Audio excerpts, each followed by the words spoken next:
What's up, guys?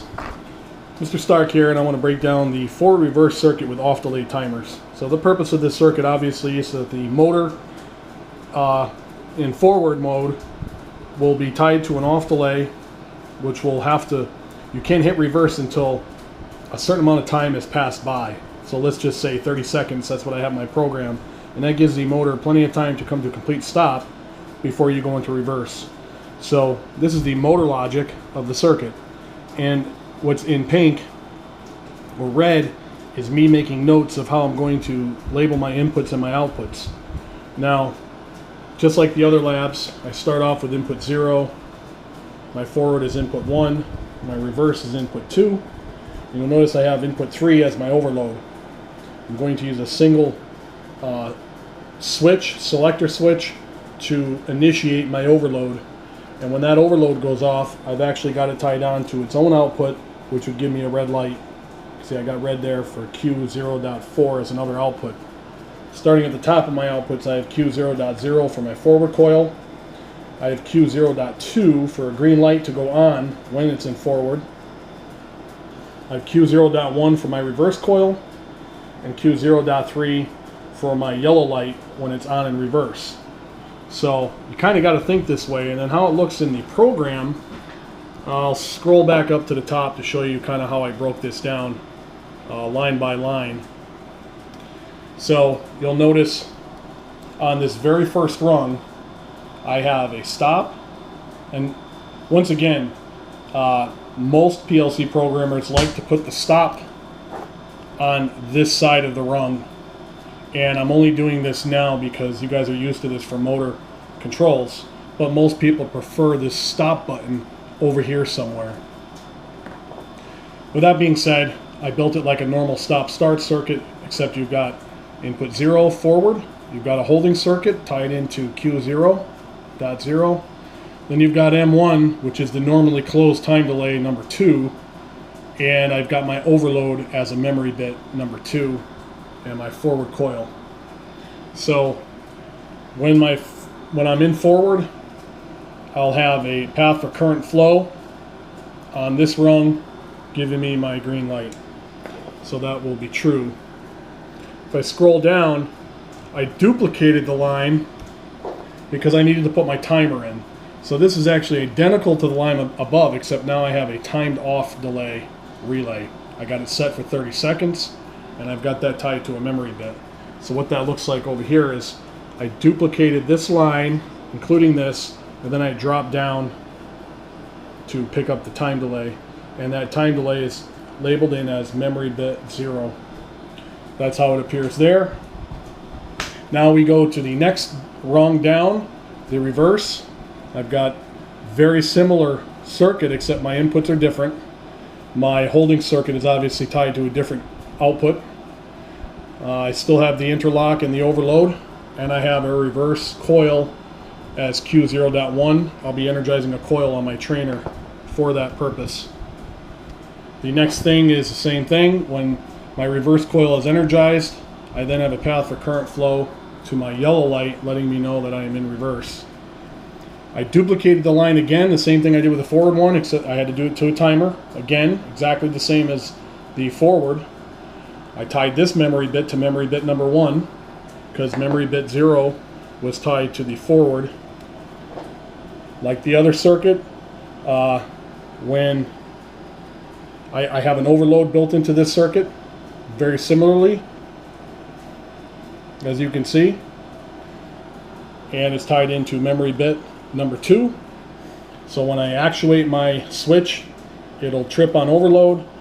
When memory 2 gets activated, I will then have a path for current flow to my red light to simulate the overload. So once again, it's kind of a redundancy of building circuit after another. I'm going to plug this in and we're going to simulate this. So right now, we'll plug this in, and I'm going to get my cord ready to plug in to my USB port on my personal computer, so we can transfer this program. We want to be able to transfer this onto my PLC. Now, just to kind of walk you through what I did here, There's a previous program in here, so obviously I'm going to override it.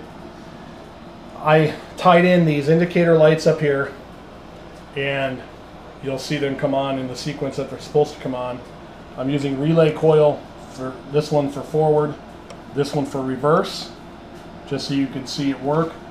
And I'm also using this first start button as my forward, this one as my reverse, and we'll test for the interlock, and this is my stop button. And once again, when we hit the stop, that's kind of starting that delay on that sequence. And then over here I'll be using a selector switch to activate my overload. So what we want to do now is, first things first, we're going to commission this circuit. And we'll transfer this by hitting commission. We found our controller. Click on that. We're going to click on log in. And it's going to take a little while to walk through it. I don't want to lose you, so it's going to take a few seconds to walk through the simulation, and I'll show you on the screen how that looks. We want to transfer from PC to controller download. Yep, I'm going to override my last one.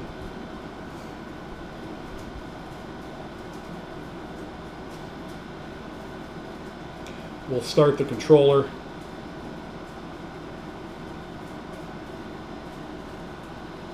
I want to go back to my program so I can see this real life.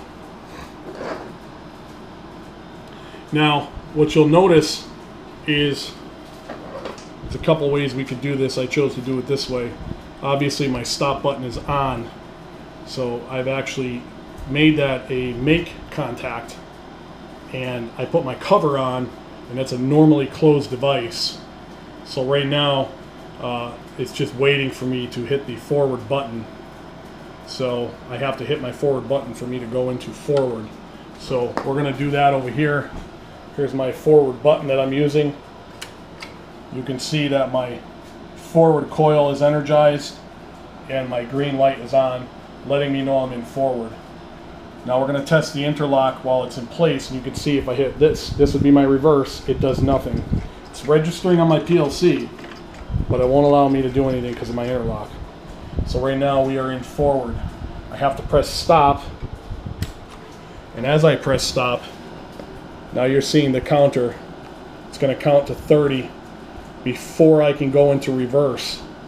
So right now I'm going to try to hit reverse because I've got time to go back. Right now this is my reverse button, and you can see it's not letting the coil energize or let the other light go on until this 30-second times out. So right now we're 27, 28, 29, there it is, 30, so they're timed out, allowing me to go in reverse. And now what I want to do now that I'm in reverse is I want to test my overload, and it should kill the motor. So I'm going to hit this, and it did. It killed my reverse coil, and it gave me my indicator light, letting me know that I am in overload. So the circuit works as it should through the PLC, and pretty cool. Hope you enjoyed that. I'll show you the rest of, you can kind of see what's going on in the circuit while I've got a few more minutes. I'll scroll down here and we'll see real life the overload situation. So right now you'll see that I just, my normally open device, I closed it, so I created a path for current flow to my memory bit number 2, and my memory bit number 2 became true on that contact, giving me my overload light, indicator light, letting me know my motor is in overload. And you'll see them at the top of the page. You can see how my overload contacts are now they're brake contacts, and you can kind of see what happened. I lost the forward and the reverse coil because of that interlock. So pretty cool. Hope you enjoyed that. I'll see you at the next video.